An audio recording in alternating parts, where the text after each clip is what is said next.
kata dasar itu suatu kata yang paling terkecil yang bisa membentuk kata yang lebih besar.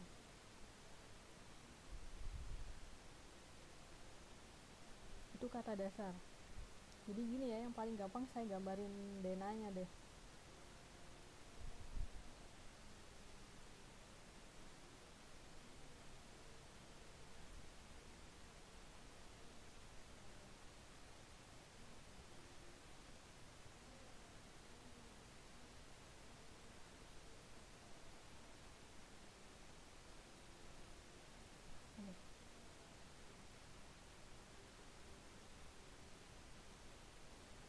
Kata dasar ya. Nah, kata dasar ini ketika saya sisipin atau ketika saya tambahkan kata di depannya, di depan kata dasar ini, itu kita sebut awalan.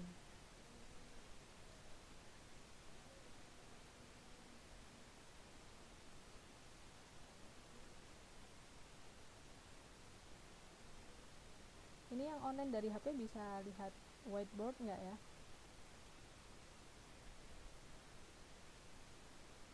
Oh, alhamdulillah.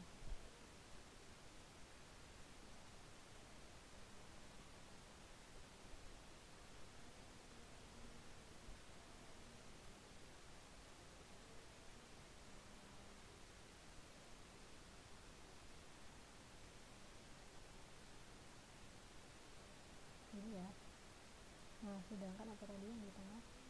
Sisipan sama konflik. Nah, kalau sisipan itu ditambahkan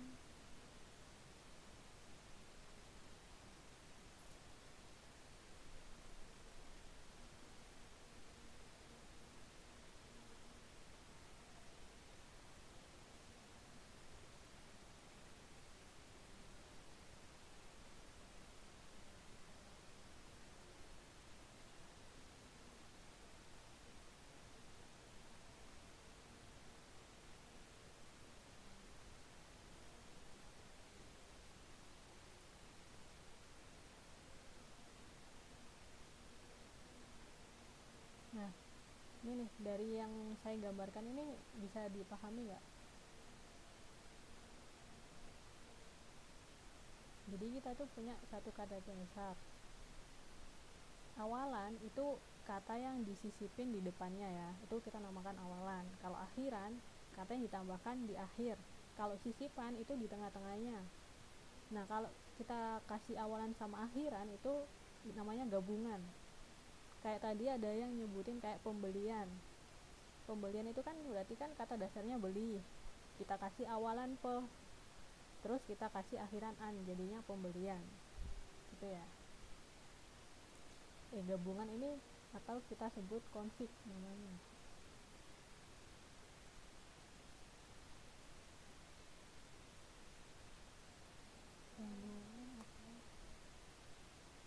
Konflik.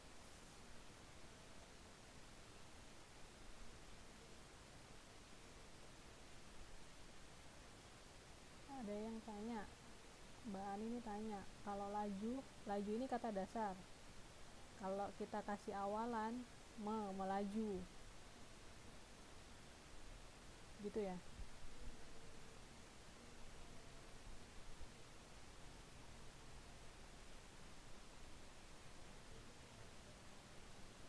Yep. Atau ini saya kasih kata dasar ya, mbak-mbaknya dijawab ya. Saya kasih kata dasar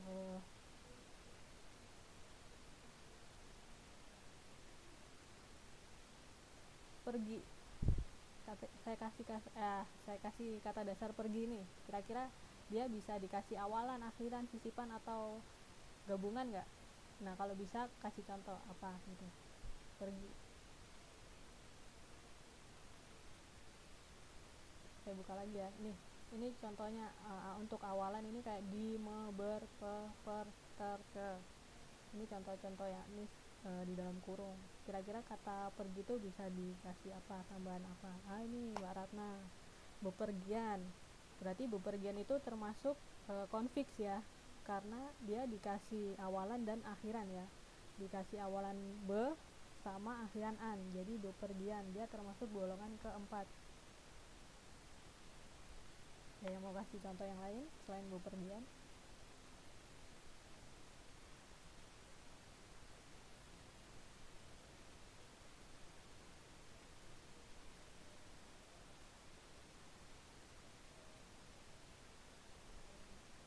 Kepergian, bener.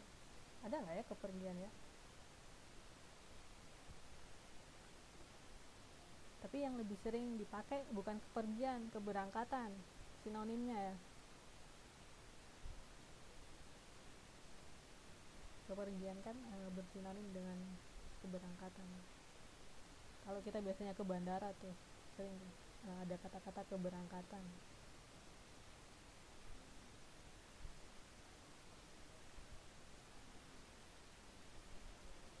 Atau ini pergilah, ini bahasanya pergilah.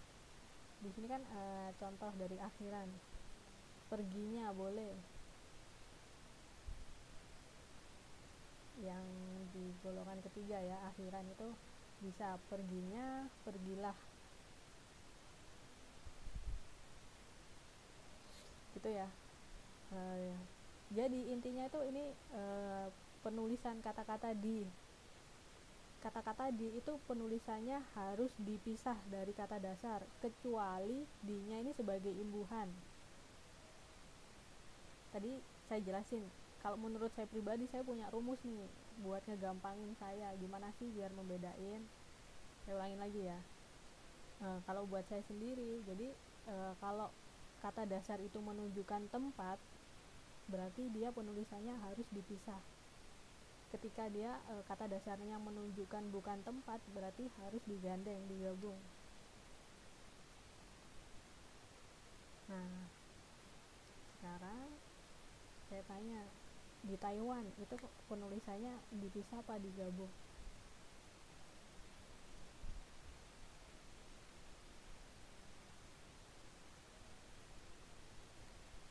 Pada ngerti ya, udah pada jawab dipisah. Di Taiwan dipisah. Kalau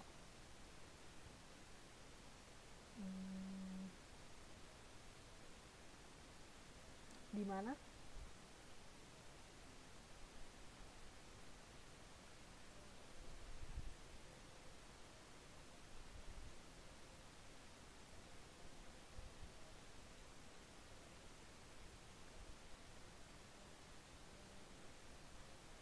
Di mana? Di mana? Kalau di mana ini bisa dipisah dan bisa digabung, tergantung konteks kalimatnya, dia digunakan di kalimat seperti apa. Jadi kalau jawab, belum ada yang jawab. Kalau jawab pisah atau gabung sama-sama benar. Saya kasih contoh ya, dia penulisan kapan sih di mana ini bisa dipisah atau digabung. Di mana yang menunjukkan tempat itu pasti dipisah.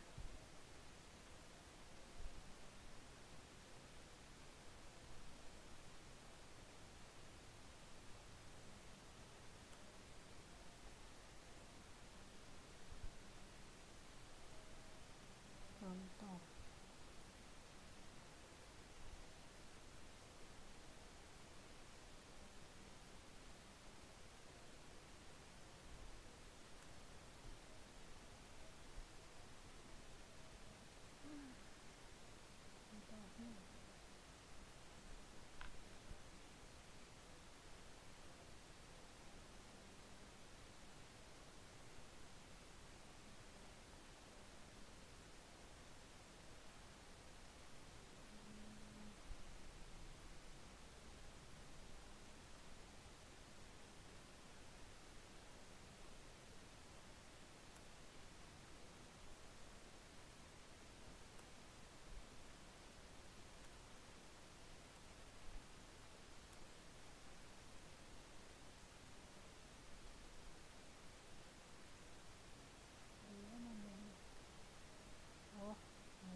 contoh untuk yang menunjukkan tempat.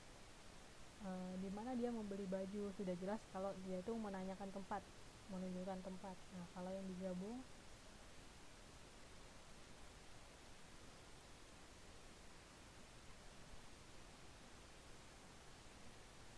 di bawah ini harus dipisah nulisnya.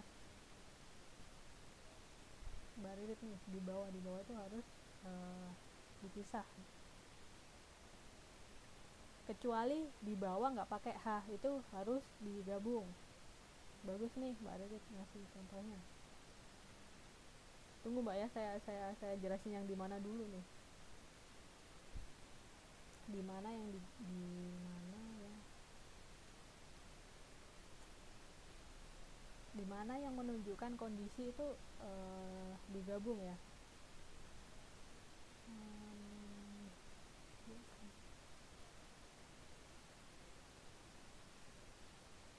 Kondisi contohnya.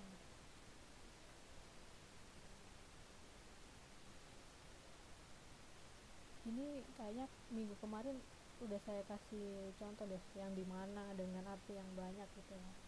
Itu kan penulisannya digabung tuh.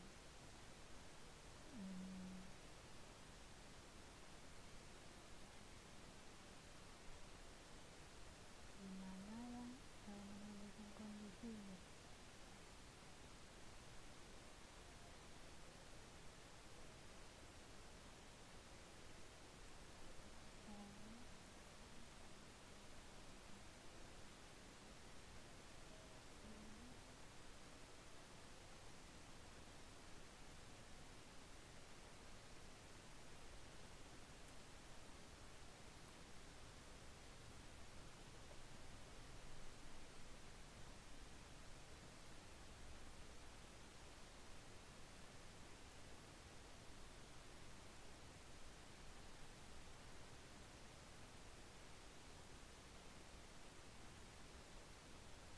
Saya tidak mengetahui peristiwa tersebut di mana saat itu saya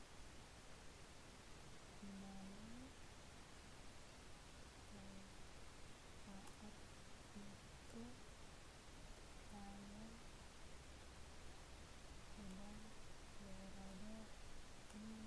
berada di tempat lain.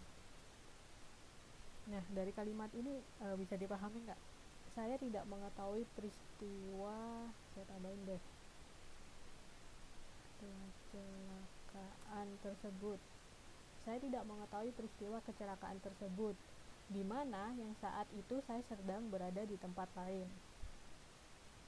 Nah, di mana di sini kan bukan menunjukkan tempat kan, tapi menunjukkan kondisi. Kondisi di mana saya nggak tahu nih, nggak tahu peristiwa kecelakaan itu, nggak tahu karena saya berada di tempat lain. Gitu ya, jelas nggak?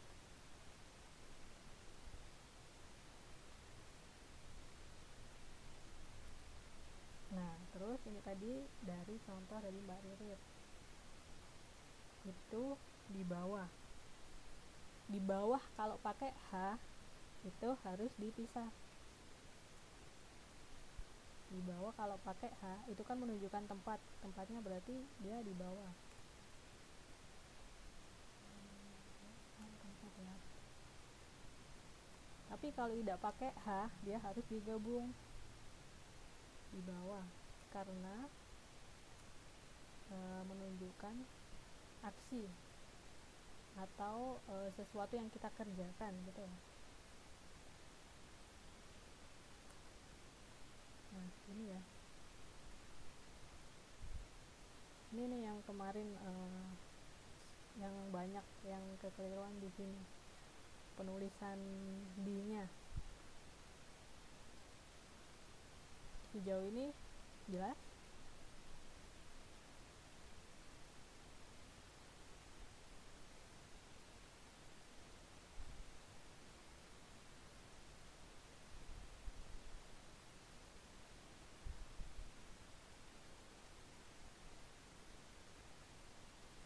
Gak ada yang ditanyain ya. Kalau gitu saya lanjut ke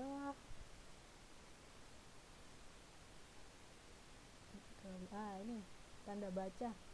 dari tugas-tugas kemarin itu juga sering kali banyak yang miss di tanda baca. Ini saya nggak tahu karena tugasnya ditulis diketik atau gimana ya, soalnya saya nggak tahu, maksudnya tuh saya nggak tahu ini otomatis Microsoft Word-nya atau emang mbaknya tahu atau nggak tahu, tapi saya jelasin lah. Tanda baca yang sering terlewatkan itu tanda titik.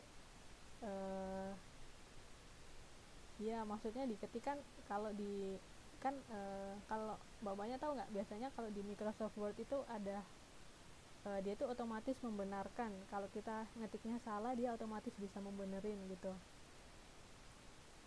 Nah saya tuh nggak tahu kemarin itu dia kena otomatis ngebenerinnya atau gimana ya di Microsoft Word-nya. Cuman banyak banget yang miss di tanda baca titik sama koma nih.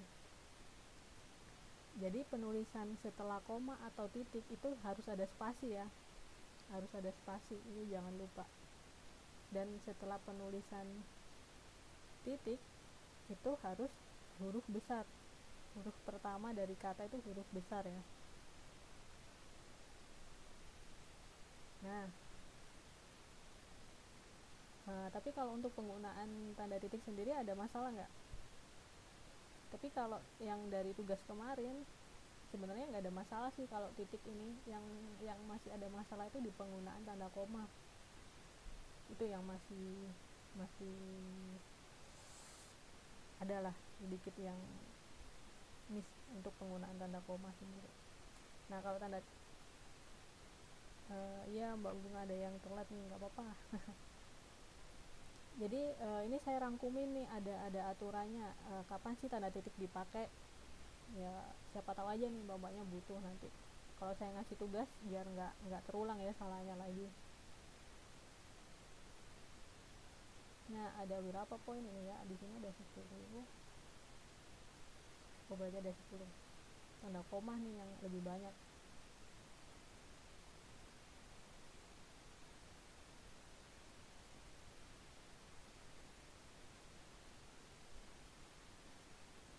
Bukan Mbak Ani nih, saya ulangin lagi ya. Spasi itu setelah tanda titik atau tanda koma. Jadi ketika mbak-mbaknya ngetik tanda titik atau tanda spasi, jadi setelah tanda titik atau tanda spasi itu harus dikasih setelah ngetik tanda titik atau tanda koma itu harus dikasih spasi. Itu aturannya ya, jadi nggak boleh digandeng-gandeng, harus ada spasi.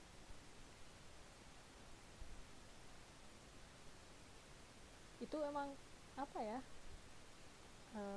banyak yang nggak banyak yang lupa. Tapi sekarang udah tahu ya Mbak Ani ya, bisa diingat-ingat tuh.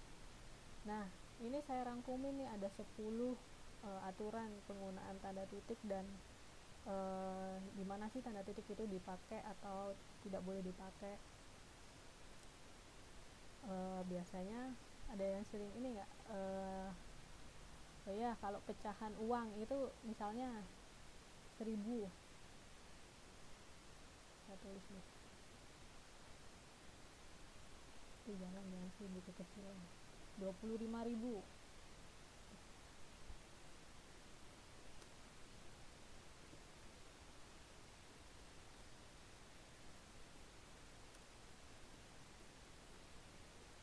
Nah ini kan saya kasih contoh nih ya yang saya tulisin. Yang A 25.000 tanpa ada titik, sedangkan yang B ada titik. Ini yang benar yang mana nih, pakai titik atau enggak?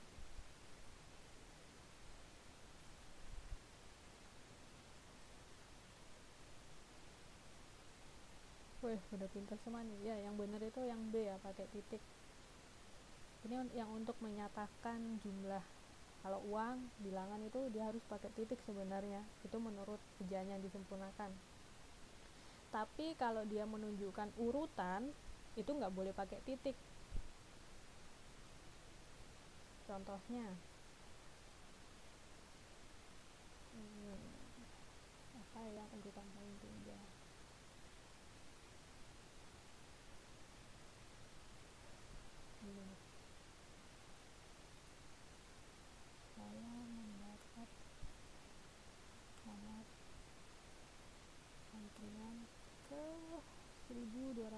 10. Nah, kalau di kalimat yang saya buat ini, saya mendapat nomor antrian ke 1210. Ini nggak boleh pakai titik karena dia menunjukkan urutan. Paham ya? Nah, di sini nih. Yang tadi itu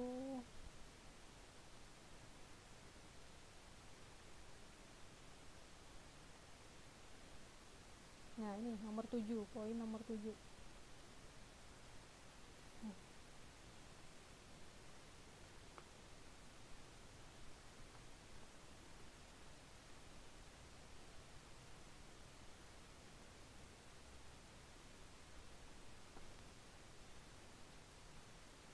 Iya. Tanda titik tidak dipakai untuk memisahkan bilangan ribuan atau kelipatannya yang tidak menunjukkan jumlah. Tidak menunjukkan jumlah. Urutan kan, kalau yang di kalimat saya itu urutan ke 1210. Ini bukan jumlah tapi urutan. Berarti tidak perlu menggunakan titik. Jadi di sini ada 10 ya, 10 tata cara penggunaan titik nih udah saya rangkumin di sini, kapan dipakai, kapan tidak dipakai. Kalau singkatan nih, singkatan itu ada yang pakai, ada yang nggak pakai loh ya. Singkatan yang lazim, nah ini nih di poin ke-8, singkatan nama resmi lembaga pemerintah dan ketatanegaraan, badan atau organisasi, serta nama dokumen resmi maupun di dalam akronim yang sudah diterima oleh masyarakat itu tidak boleh menggunakan titik. Contohnya, nama lembaga Polri. Polri itu kan singkatan ya. Polisi apa ya, polisi RI gitu ya. Saya tulis dulu deh yang ini ya.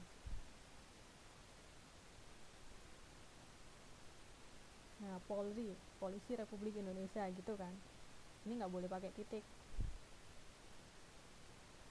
karena dia sudah lazim dan nama lembaga. Tapi singkatan kayak dan lain-lain itu kan biasanya ada ya, sering ya, dan lain-lain. Kalau dia misalkan menyebutkan contoh, seharusnya kita makan yang manusia membutuhkan zat besi, zat apa nyebutin karena banyak, boleh disingkat dan lain-lain, tapi itu harus pakai titik, penulisannya DLR titik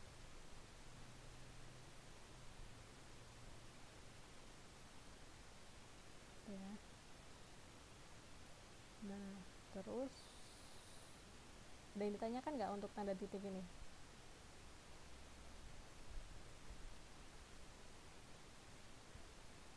Nama itu juga kalau disingkat harus pakai titik ya. Biasanya kalau nama itu banyak kayak M Muhammad gitu kan, disingkat jadi M titik.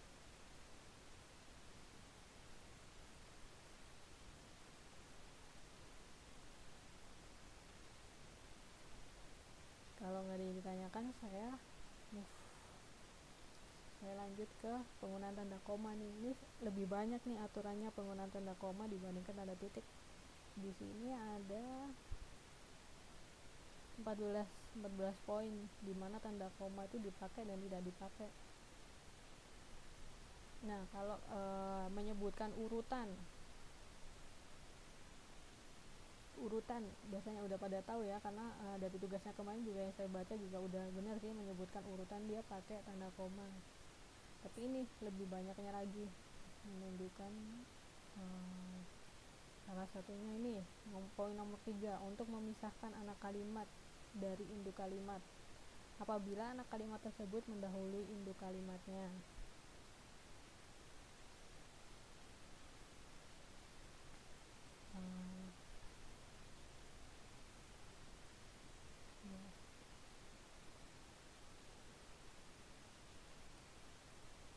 Oh ya, ini aturan untuk menulis dan nih, saya mau tanya nih, saya kasih ya.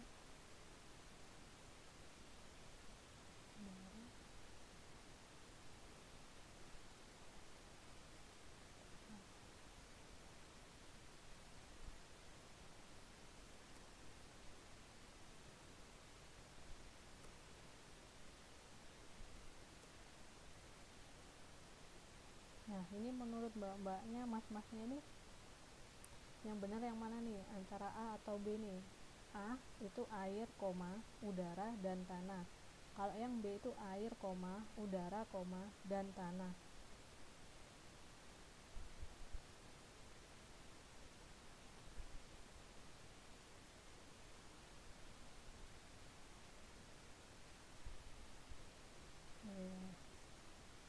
Yang benar yang B.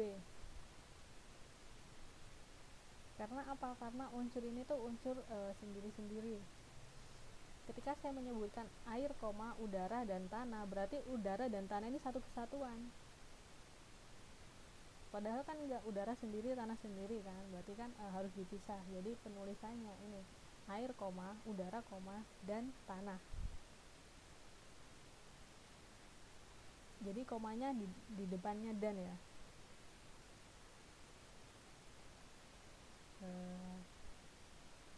Ya, tetap harus pakai koma. Dan ini menunjukkan dia tuh sama. Jadi yang A itu intinya tuh hanya kita menyebutkan dua sebenarnya, dua unsur. Karena komanya ada di air, udara dan tanah. Sedangkan yang B itu air, udara, dan tanah, ada 3 unsur. Jadi yang A itu cuma 2 unsur dan yang B itu 3 unsur. Jelas? Ini juga berlaku di tata cara penulisan bahasa Inggris. Bahasa Inggris sudah nyampe bikin kalimat gitu nggak sih?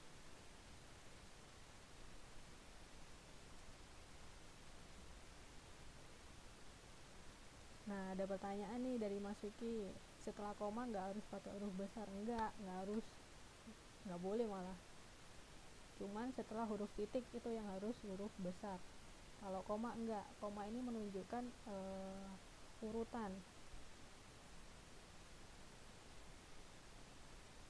Ini yang paling penting nih, poinnya yang saya pengen share nih. Jadi penulisan yang sering banget yang keliru itu dan itu biasanya nggak pakai koma ya, tapi sebenarnya dia itu harus ada koma di depannya dan.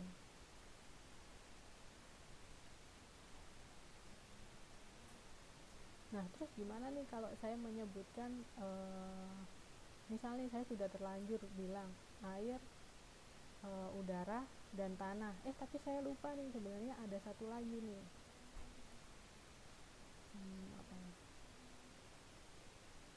Udara, tanah, angin. Nah, kira-kira ada yang tahu nggak gimana caranya gabungin nih angin? Misal saya sudah punya kata air, udara dan tanah, tapi saya kelupaan ada angin. Kata Mas Vicky ditambahin juga air, udara dan tanah juga angin.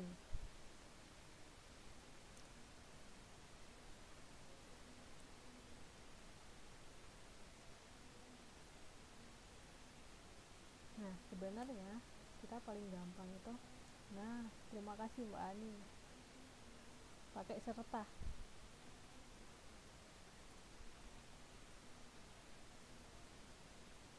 Jadi urutannya ketika kita sudah menyebutkan kata dan, itu kita bisa menyebutkan kata serta. Serta ini yang paling akhir nih.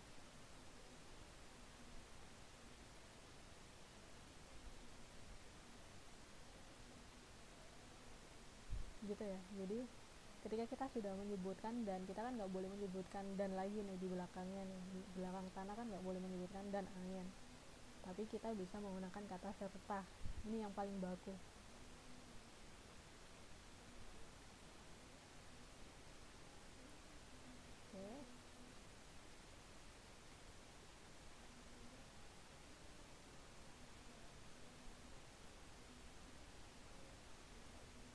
Nah,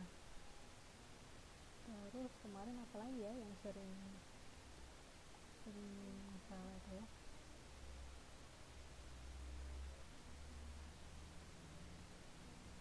Oh, ini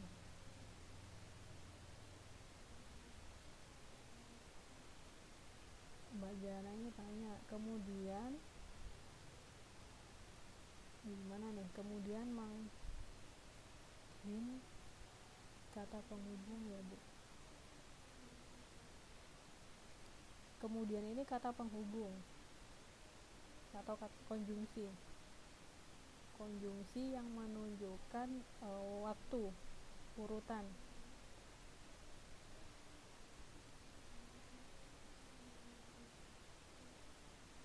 Di screen aja nggak apa-apa nih, buat catatan.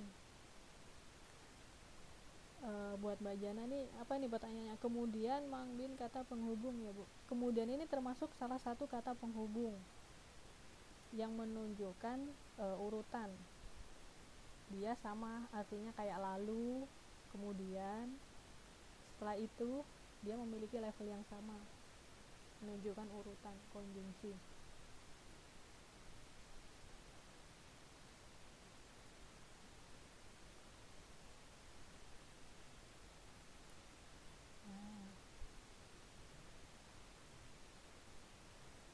Ini poin nomor 5 nih. Tanda koma dipakai di belakang kata-kata seperti oh, ya, wah, aduh, kasihan. Ini biasanya paling banyak di diary ya, yang kayak gini ya, atau yang di kata-kata kata langsung itu harus pakai koma.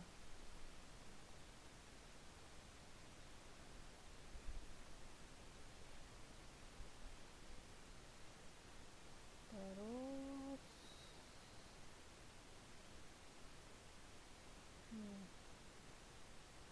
tanda poin nomor 10, tanda koma dipakai di antara nama orang dan gelar akademik yang mengikutinya. Ini juga udah umum ya. Tanda koma dari kayaknya udah jelas ya, di sini udah saya rangkumin juga. Tanda komanya dipakai di mana aja sih gitu. Nanti kalau bawahnya mas-masnya mau bikin artikel boleh lah, boleh dibuka nih catatannya nih kalau lupa. Sejauh ini aja ada yang ditanyakan penggunaan tadi dari kata depan, imbuhan, tanda titik, tanda koma, ada yang tanyain nggak? Itu tuh yang paling penting tuh, soalnya kemarin dari tugasnya komennya itu kebanyakan itu semua di sini yang banyak nih.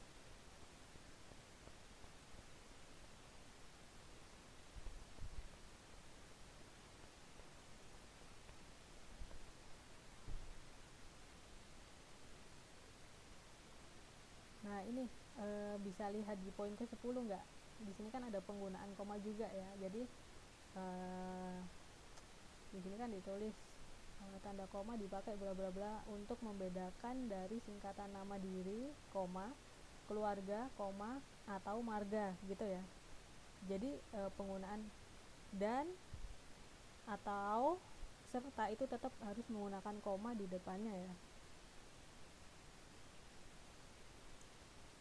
Oke, ada yang request nih minta di screenshot. Oke, jadi nanti saya jadiin PDF gitu aja ya, biar bisa di download gitu.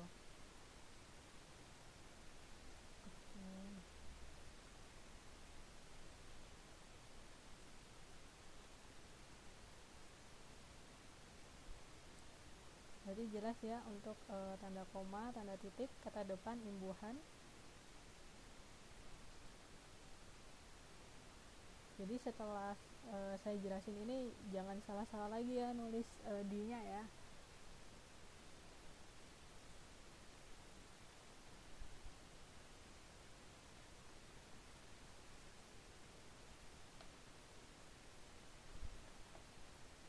Nah kalau udah nggak ada yang ditanyakan, saya lanjut nih ke materi. Waktu itu kan kita sudah bahas materi tentang anekdot, tapi masih sebagian. Nah saya mau lanjutin. Ada yang tanya nih, Mas Vicky, itu termasuk kata sambungan nggak nih? Maksudnya gimana nih? Kata konjungsi, kata yang menghubungkan antara satu kata dengan kata yang lain, atau gimana nih pertanyaannya nih?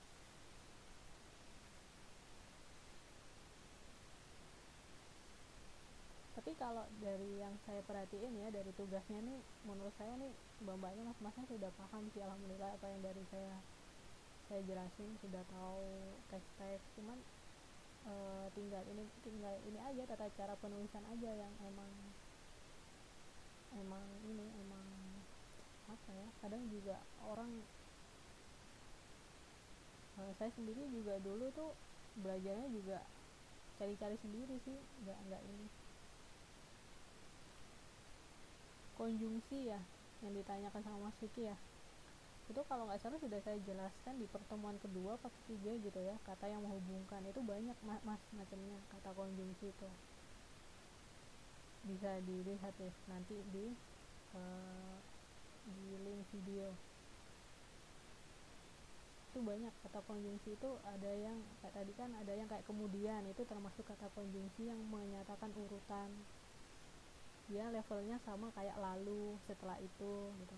Nah, dan itu juga termasuk kata konjungsi, tetapi itu juga kata konjungsi ya. Oke.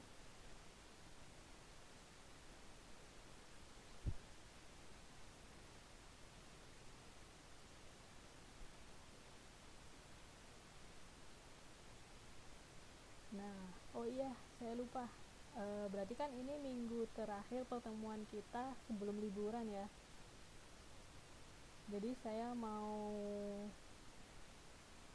apa ya? Mau beresin lah, mau nyelesain materi ini, teks anekdot ini, pelajaran keempat. Jadi kalau nggak salah kita itu sebenarnya punya 6 pelajaran.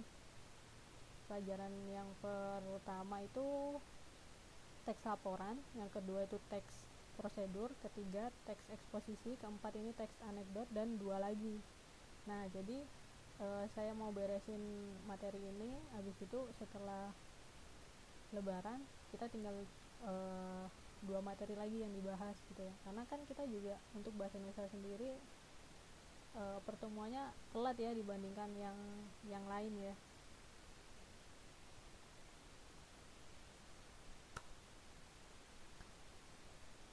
Nah, saya lanjutin yang materi teks anekdot ya. Ini saya kasih review sedikit nih, pengulang apa ya. Ya saya ceritain sedikit lagi tentang teks anekdot. Siapa tahu lupa karena ini udah 2 minggu yang lalu ya. Nah, apa sih teks anekdot itu? Definisinya, teks anekdot itu cerita singkat yang menarik karena lucu dan mengesankan, biasanya mengenai orang penting atau terkenal dan berdasarkan kejadian yang sebenarnya.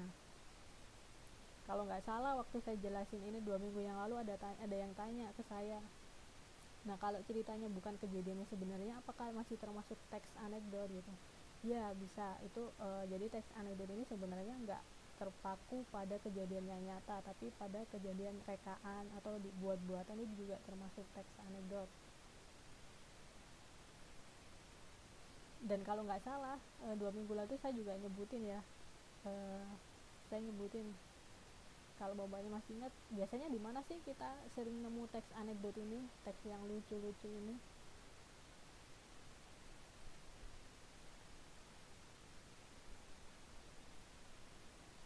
Di mana nih kalau masih ada yang ingat? Ya, cerita anak.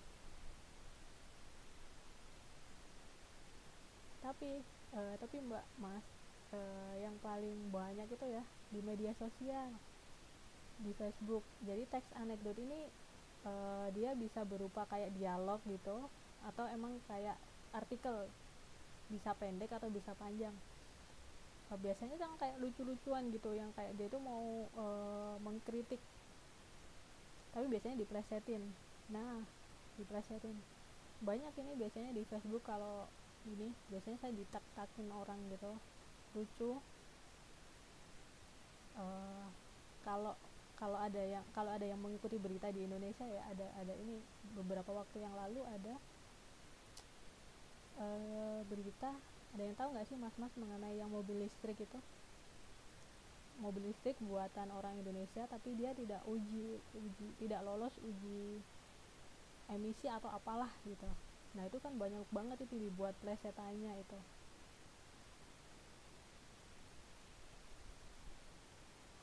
Iya nih katanya Mbak Ani dibikin video, tapi itu bukan teks nih kalau jadi video, jadinya parodi ya namanya kalau video ya, video yang memplesetkan itu namanya parodi. Nah, saya balik lagi nih, teks anekdot ini biasanya dia isinya tuh mengkritik mengkritik kondisi, bisa mengkritik peraturan, bisa mengkritik orang, tapi dengan cara yang lucu. Dan biasanya kalau di teks anekdot ini yang paling gampang kita identifikasi, dia ini di ceritanya atau di artikelnya itu terdapat pelakunya atau partisipan manusianya, bisa juga hewan, nggak harus manusia,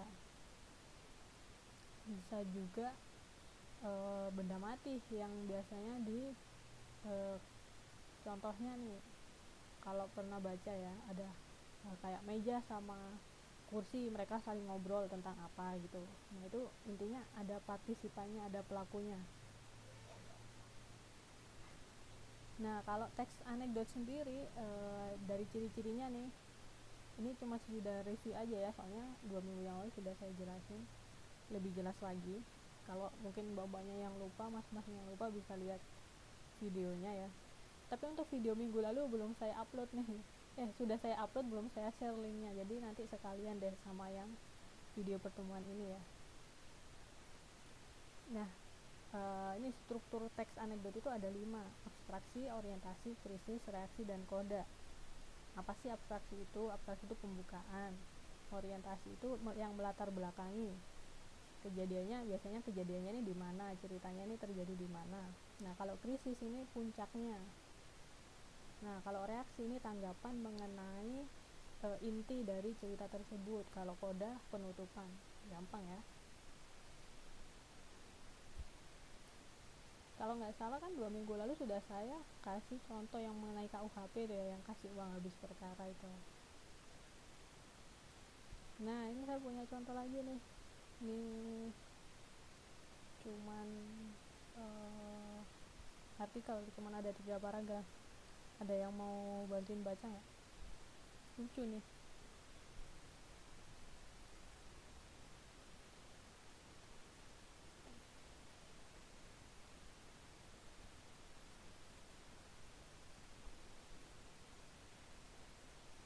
Ada yang mau bantuin baca nggak ya?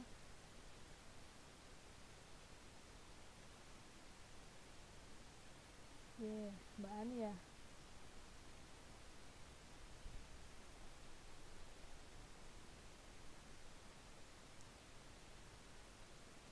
Mas Vicky juga mau nih, Mas Vicky nih.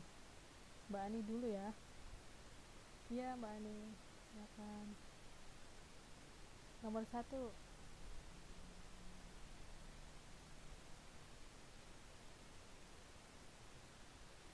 Iya jelas suaranya.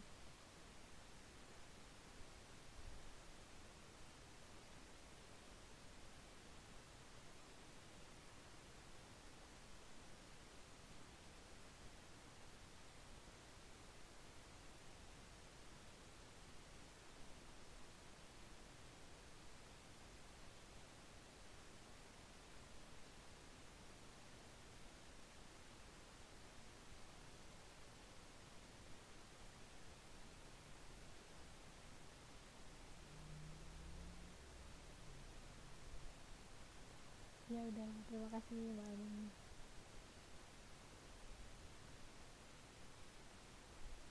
Terus siapa lagi nih? Mas Vicky ya, mau bantuin ya.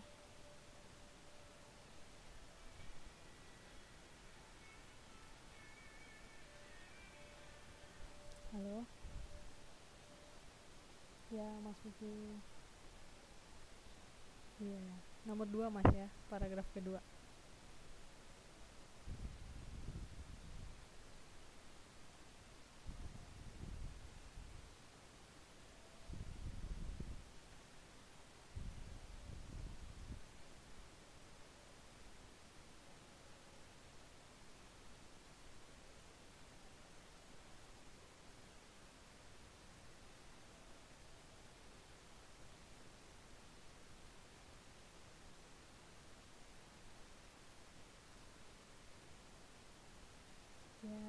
pusing.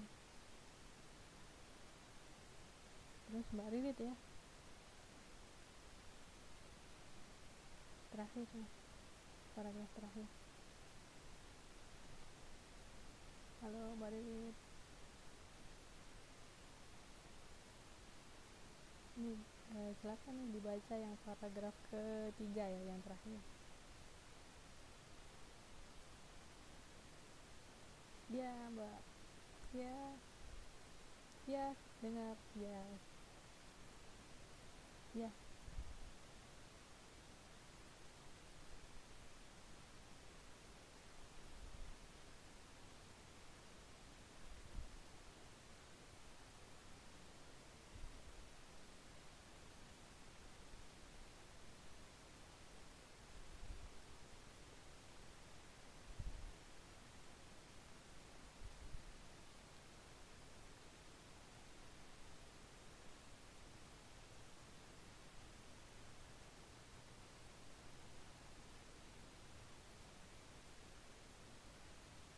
Iya, terima kasih Mbak. Iya, terima kasih. Ini bisa dimengerti nggak sih lucunya itu gimana? Atau cuma saya aja nih yang ketawa?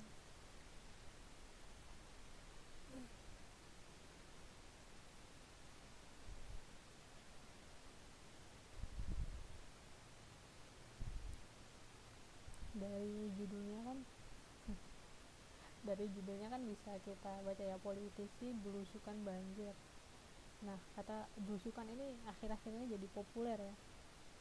Yang ini ya, banyak tuh pejabat-pejabat belusukan. Katanya Mbak Rana kurang lucu.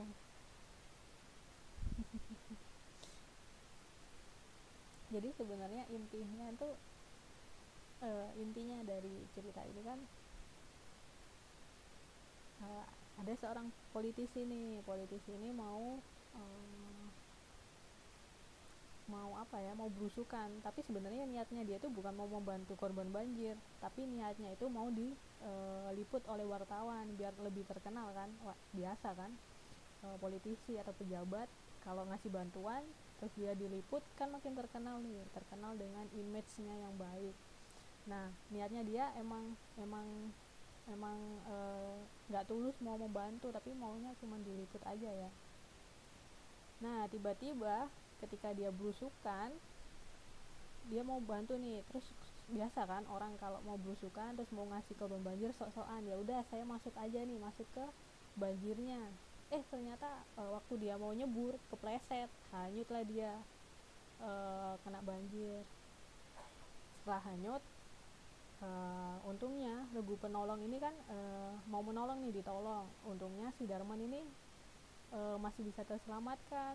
Kemudian kemudian dia dibawa ke posko apa nih di sini, dibawa ke posko kesehatan. Nah, saat itu kan dia pingsan, terus dia bangun, kaget dia, loh kok banyak teman-teman saya politisi juga yang pada di sini ya gitu. Terus dia lebih kaget lagi, ternyata di dinding ditulisin, ya Allah hanyutkanlah mereka yang tak ikhlas. Ada yang dapat nggak intinya sebenarnya di mana?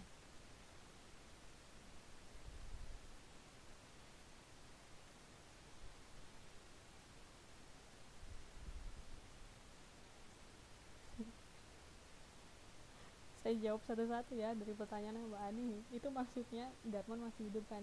Iya, dia masih hidup, dia cuma terpeleset. Terus ada pertanyaan lagi, terpeleset ke selokan. Ini terpeleset ke banjir karena dia tadi awalnya kan sok-sokan tuh mau masuk ke tempat banjir, terus dia menceburkan diri biar lebih kelihatan keren gitu, mau bantu totalitas, tapi akhirnya dia hanyut. Nah, ada Mbak Janat tadi tanya, kok tiba-tiba Darman pingsan Bu? Karena dia kan terpeleset hanyut oleh banjir. Terus yang pingsan di di kalimat terakhir ini karena dia kan, si Darman ini niat awalnya kan emang tidak tulus untuk membantu kan. Dia niat awalnya tuh cuma mau diliput sama wartawan biar dapat image yang baik. Nah, ternyata warganya tuh sudah ngerti nih, sampai dia membuat tulisan di dinding, ya Allah hanyutkanlah mereka yang tak ikhlas. Dan Darman ngerasa dia tadi nggak ikhlas dan dia hanyut, pingsan lah dia dengan doa yang kayak gitu.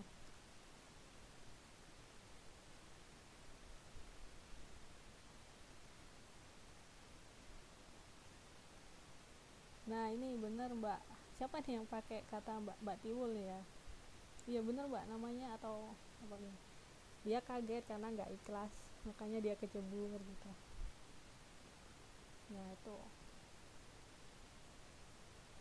oh ya, di sini nih kita juga bisa belajar nih yang saya jelasin tadi ya, penggunaan di tadi nih. Kalau bisa dilihat di sini kan penggunaan di-nya ini juga banyak di sini. Kalau bapaknya mas-masnya nih pengen melatih, pengen tahu penggunaan di sini banyak nih.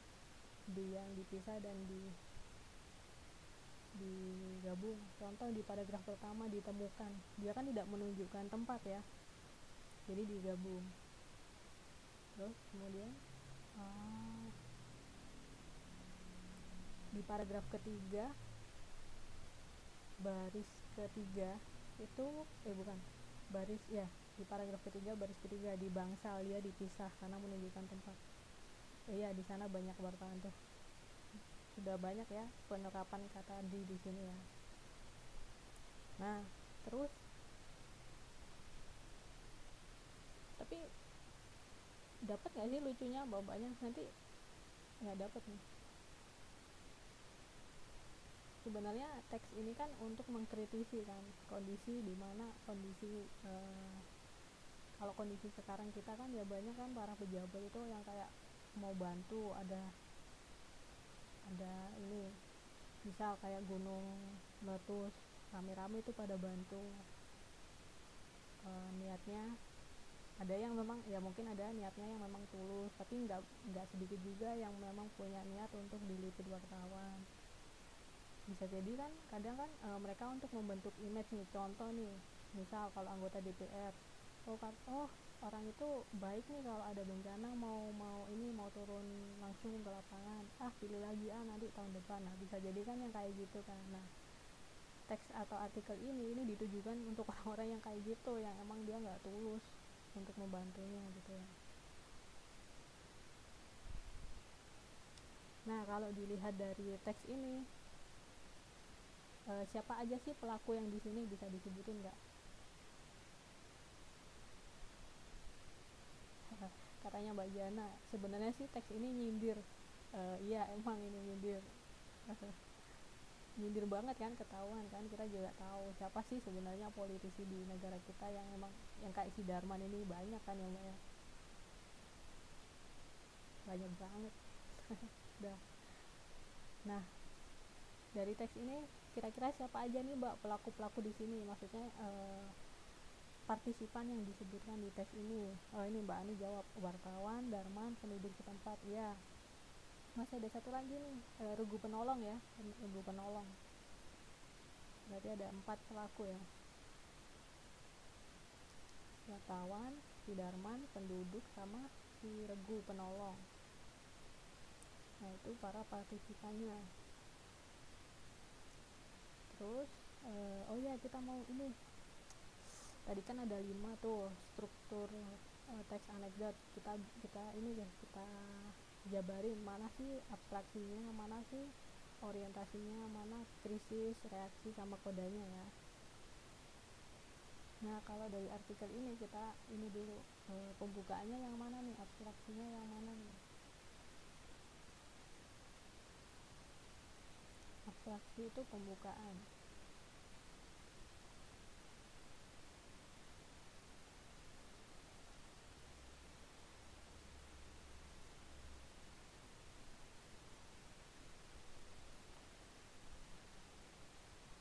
Saya langsung garis bawahi di sini ya.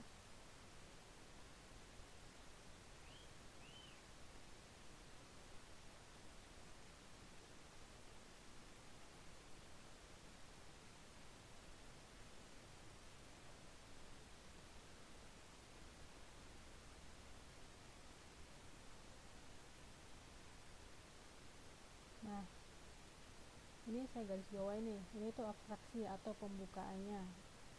pembukaannya ini pada malam Jumat dia nyebutin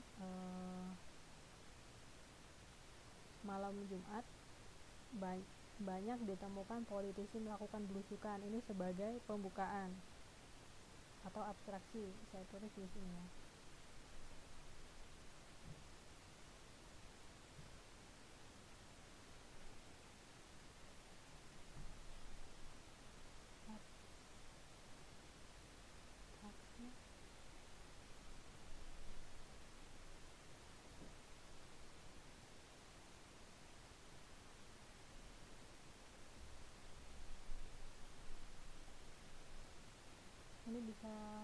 Ini bisa dipahami ya, saya kasih kayak gini.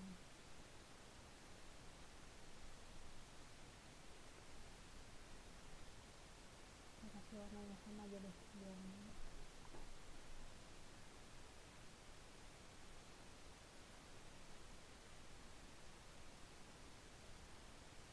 nah ini pembukaannya ya. Nah kemudian kita cari nih setelah pembukaan tadi apa. Kalau diingat orientasi ya, orientasi itu latar belakang di mana kejadian ini berlangsung. Paling gampang kita cari lokasi nih di sini. Nah ini ya, lokasi kejadian ini kan di kampung ya, kampung yang diterjang banjir yang paling parah. Berarti kan ini kan.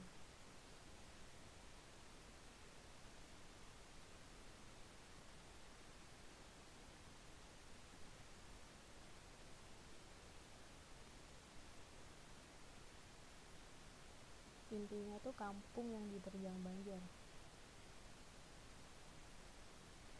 Ini tuh sebagai orientasinya atau latar belakang kejadian tempatnya.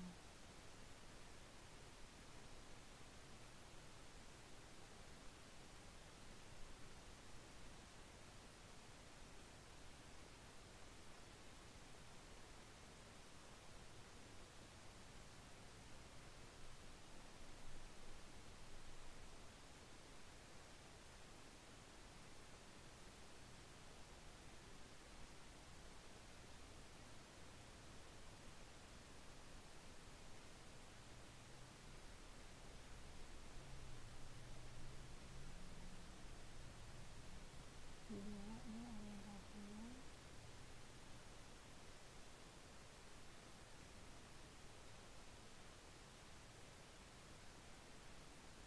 Nah setelah orientasi tadi krisisnya, puncaknya.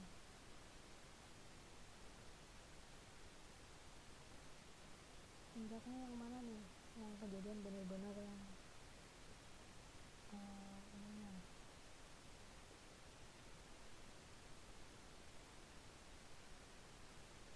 Nah puncaknya berarti kan si Darman ini jatuh ya, jatuh kepleset tadi ya. Nah ini sial baginya, dia terperosok ke selokan.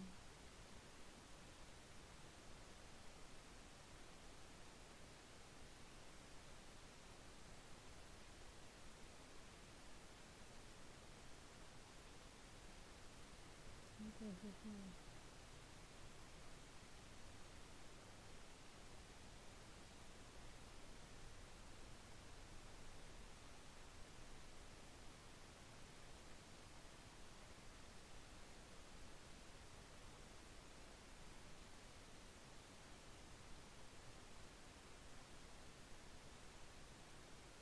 Nah setelah abstraksi, orientasi, krisis, kemudian ada reaksi. Ada kejadian, ada reaksi. Nah kejadiannya si Darman terpelosok ke selokan. Kemudian apa reaksinya, tanggapannya? Si Regu sangat sigap ini ya. Dia diselamatkan ya.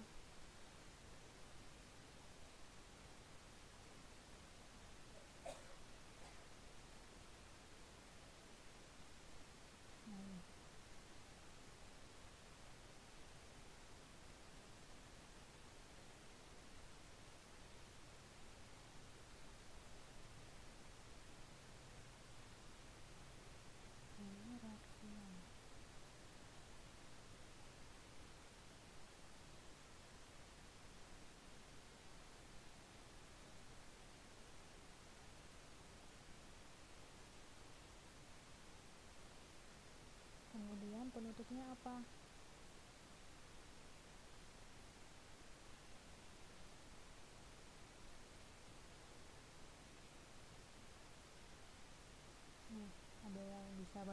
tadi kan sudah saya ini ya, saya jelasin pembukaannya mana, orientasinya mana, tesisnya mana, reaksinya, tinggal kodanya atau penutupnya yang mana nih.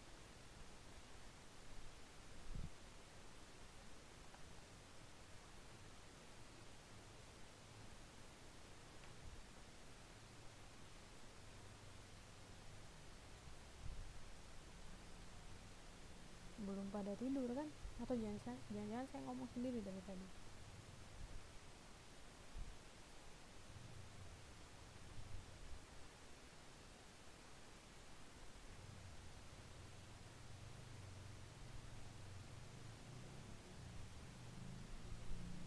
Suaranya kecil banget.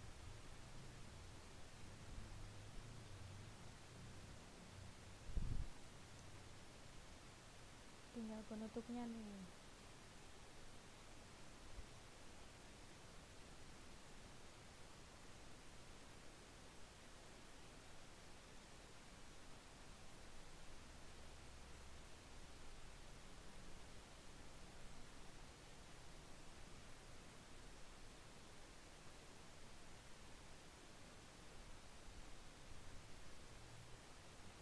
Nah, penutupnya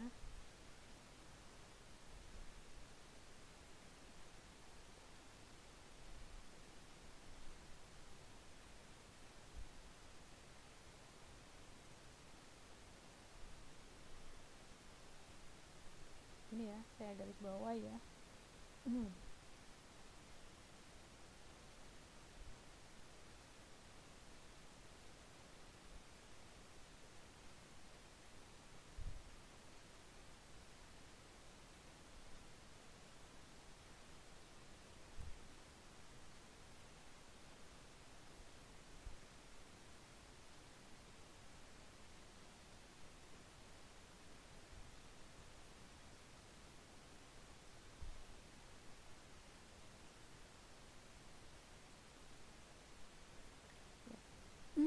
Ini intinya di paling gampang koda atau penutup biasanya emang terletak di paragraf terakhir karena dia penutup kan. Jadi abstraknya, pembukaannya sudah jelas ya, di sini sudah saya garis bawahi. Mana-mana yang ini pembukaan, ini orientasi, ini krisis, ini reaksi, ini kode.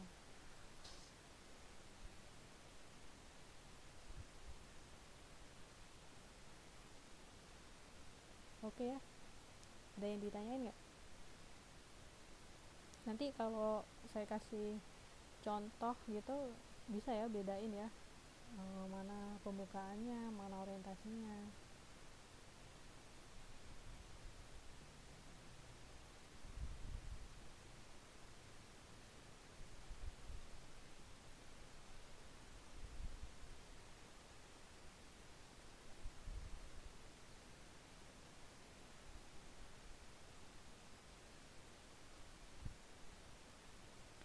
Ya, karena biasanya teks anekdot ini kan mengandung kritikan ya.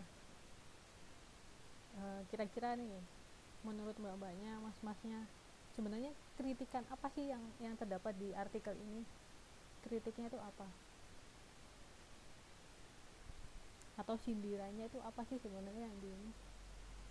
Oh, Mbak Jana tanya orientasi itu latar belakang, Mbak. Paling gampangnya itu lokasi di mana kejadian ini terjadi.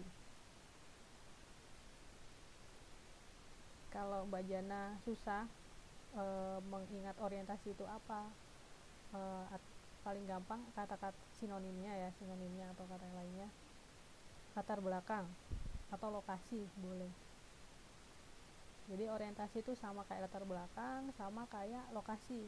Intinya di mana sih cerita ini terjadi, itu namanya orientasi. Nah, di sini kan ceritanya terjadi di kampung yang diterjang banjir paling parah. Itu lokasi kejadiannya kan. Gitu ya.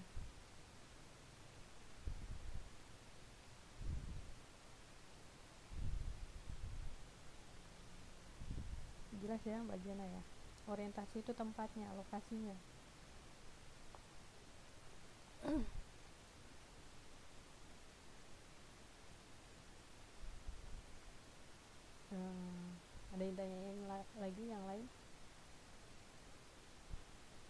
tadi saya tanya belum dijawab.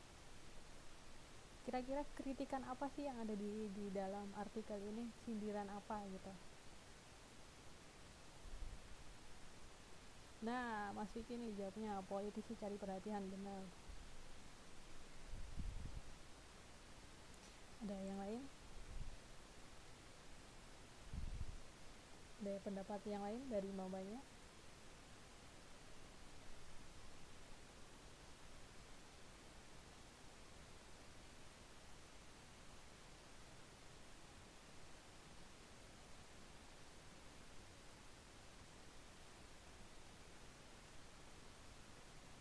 Jadi itu ya intinya, dia tadi nggak ikhlas. Ya, politisi belusukan yang nggak ikhlas, yang niatnya cari image, jadinya kena batunya dia, terperosok kan tadi kan ceritanya.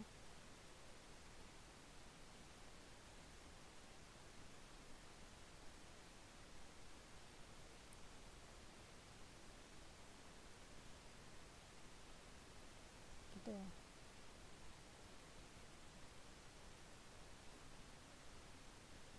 Nah, tadi kan di materi sebelumnya kan, saya sempat singgung mengenai konjungsi atau kata sambung. Nah, saya pengen tahu nih, mbak-mbaknya, mas-masnya bisa di sini di artikel ini bisa nyebutin nggak sih konjungsinya apa aja yang di sini dipakai. Contoh dari saya dulu ya. Di sini ada yang,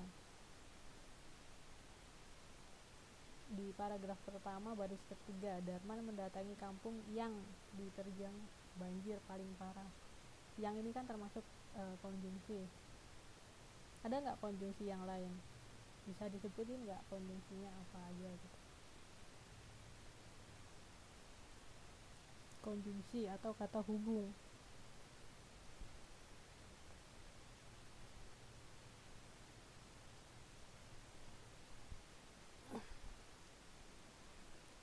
Oh ya, makasih Mbak Jana. Sehingga nih ya, sehingga ini di paragraf pertama baris ke 1, 2, 3, 4, kelima ya Mbak ya. Benar, sehingga. Terus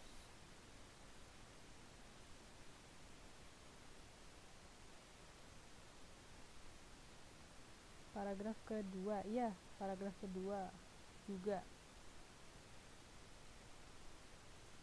Paragraf kedua baris pertama ya juga ya. Darman juga tidak mau.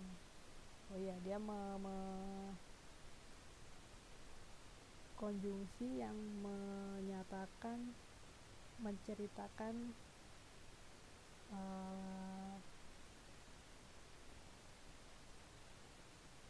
tambahan, informasi tambahan, edisionalnya juga. Terus selain itu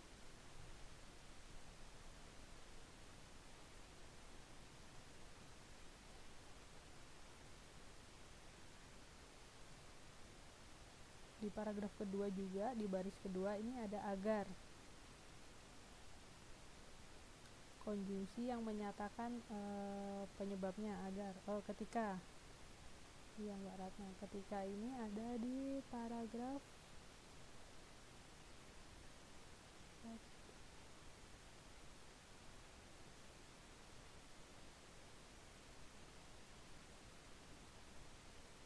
berapa ya?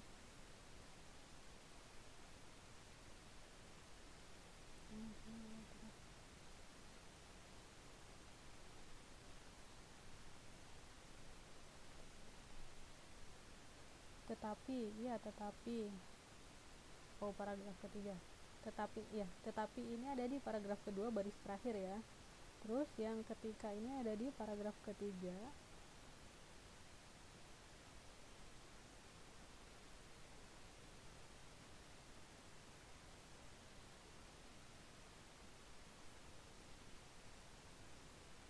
Oh iya, ini paragraf ketiga baris ke 1, 2, 3, 4, 5, 6, ke 6.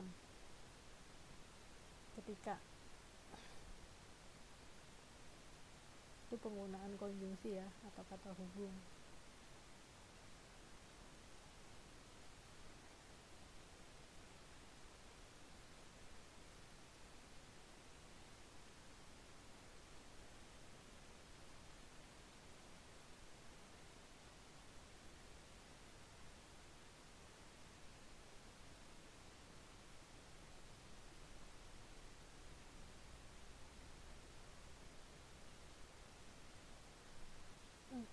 Kalau boleh saya tahu nih, ini sebagian besar babanya mas-masnya ya di Taiwan ya, kebanyakan ngikutin nggak sih berita-berita yang ada di Indonesia gitu?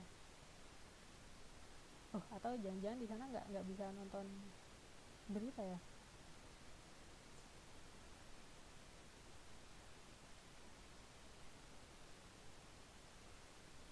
Hmm.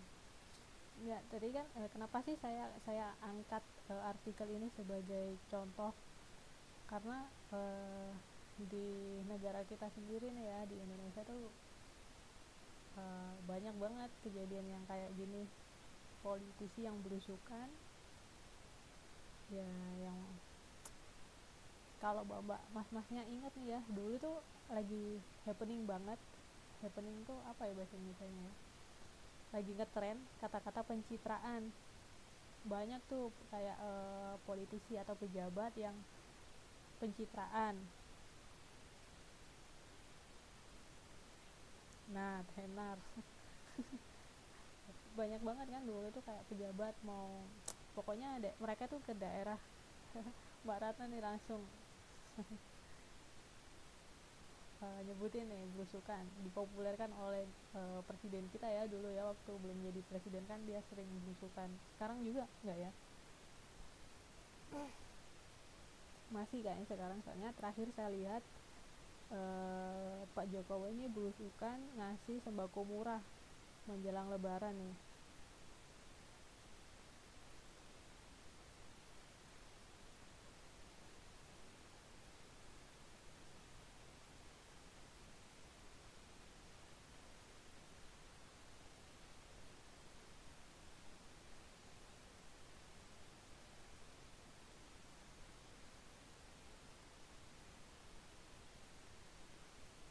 Nah,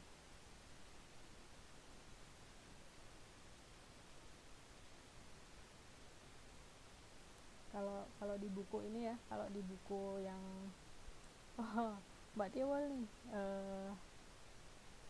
ini ngasih ini, Menteri Tenaga Kerja belusukan ke PJTKI nakal. Banyak ya yang nakal ya.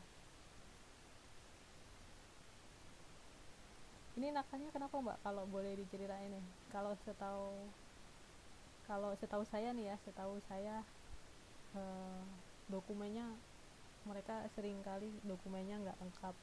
Tapi mungkin mbak-mbaknya nih lebih tahu nih nakalnya gimana nih.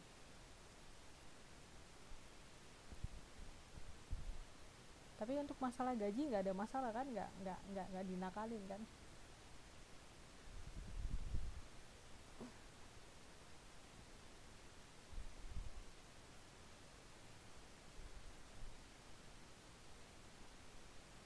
Oh, alhamdulillah.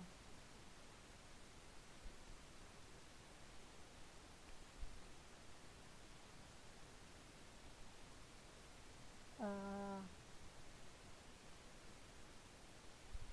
nah sebenarnya kalau di buku ini ya, di buku yang kita, yang di buku pegangan kita, saya dan mbaknya ini, ada di situ ada pertanyaan kayak gini nih. Ini sebenarnya pertanyaannya bagus sih menurut saya. Eh,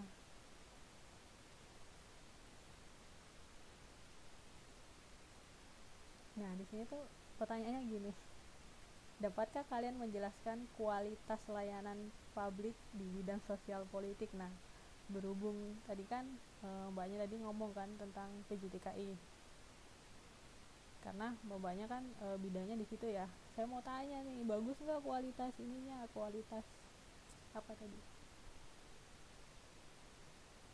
Kualitas layanan publiknya.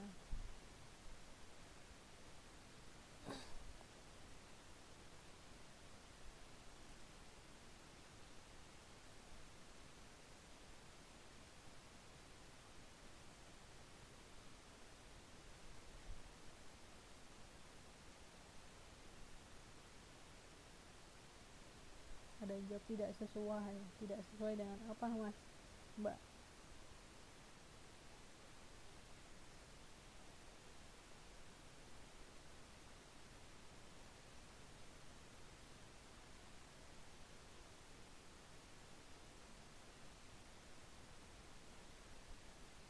Nah, kalau tadi yang diceritain Mbak Tiwul ini kan tadi Menteri Tenaga Kerjanya belusukan ke PJTKI nakal. Berarti ada ya yang nakal. Berarti kan ada sebagian memang eh, agen-agen ini yang nggak baik gitu ya.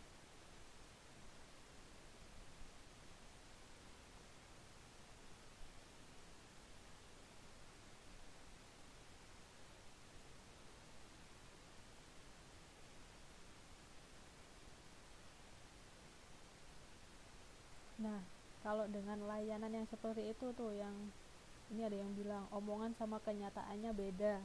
Nah, itu bapaknya sebagai tenaga yang disalurkan bisa berbuat apa nih? Apa cuma nerima, diem aja atau gimana?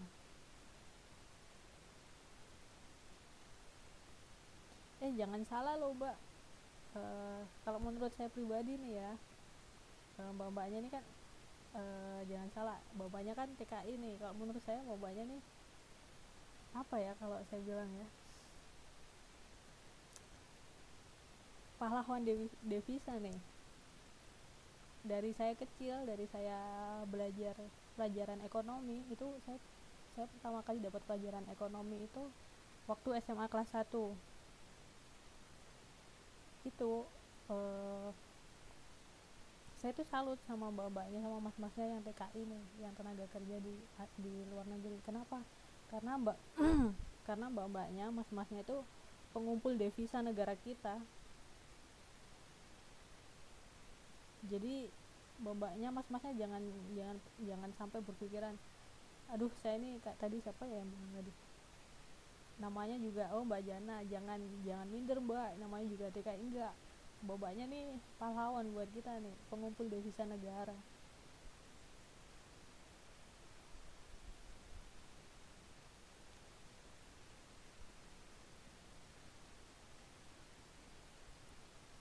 Oh, berarti kalau di sini dari yang diceritain Mbak Tiul nih bisa dilaporkan ke 1955 gitu ya. Itu layanan dari pemerintah negara Indonesia apa di Taiwan, Mbak?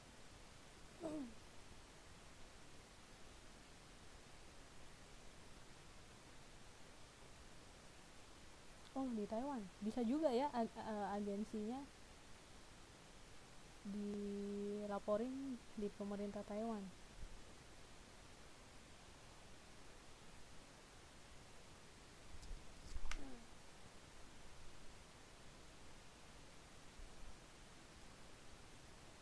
Nah, ini kan terkait dengan pertanyaan yang ada di buku bahasa Indonesia pegangan kita nih tadi, eh, mengenai eh, layanan publik di bidang sosial politik. Ini kan mengenai tadi PJDKI ya, berarti bisa saya simpulkan kayak gini Mbak ya. Kalau saya salah dikoreksi Mbak. Bisa saya jelasin kayak gini. Berarti layanan publik atau agensi agensi TKI itu ada sebagian besar sudah baik gitu ya.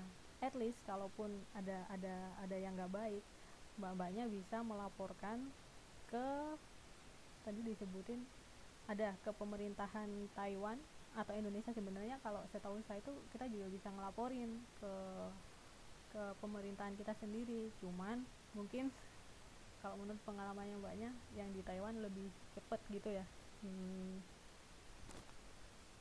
nanggapin.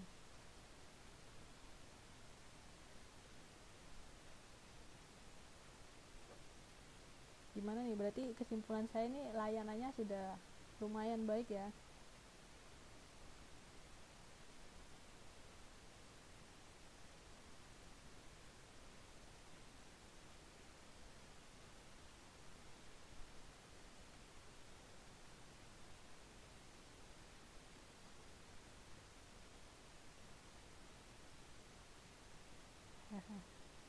Iya bener.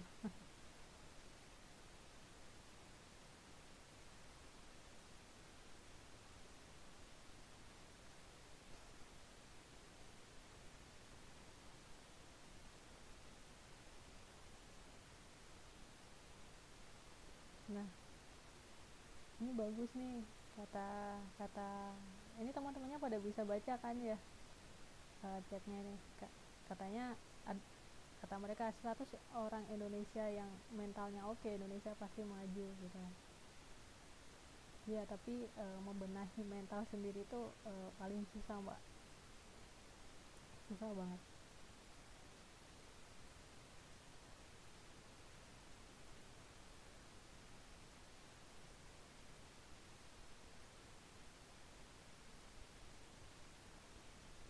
Oke, kita lanjut ya.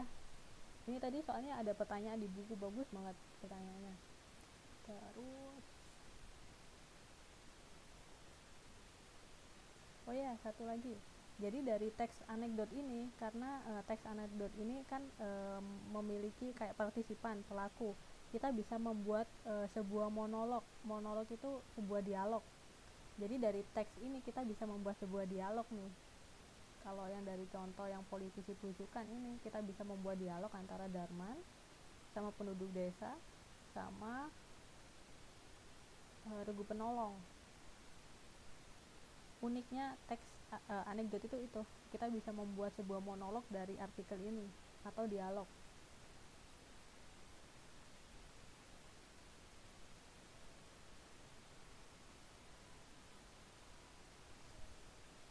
Nah sejauh ini ada yang ditanyain lagi nggak?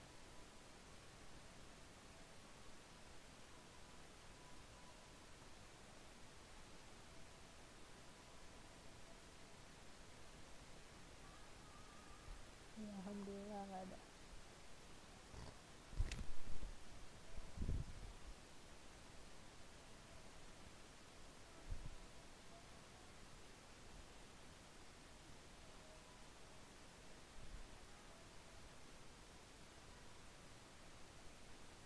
Nggak ada ya, alhamdulillah. Kalau nggak ada saya akhiri loh ya.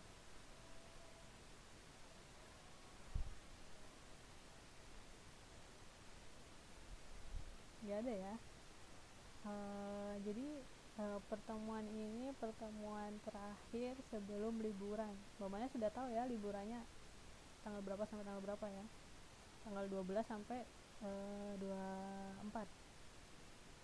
Jadi kita akan ketemu, bukan ketemu ya, ketemu secara online lagi seminggu setelah lebaran. Iya.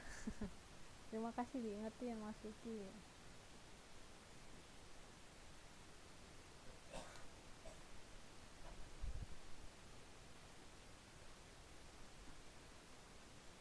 Kalau gitu saya akhiri ya pelajaran untuk bahasa Indonesia malam ini.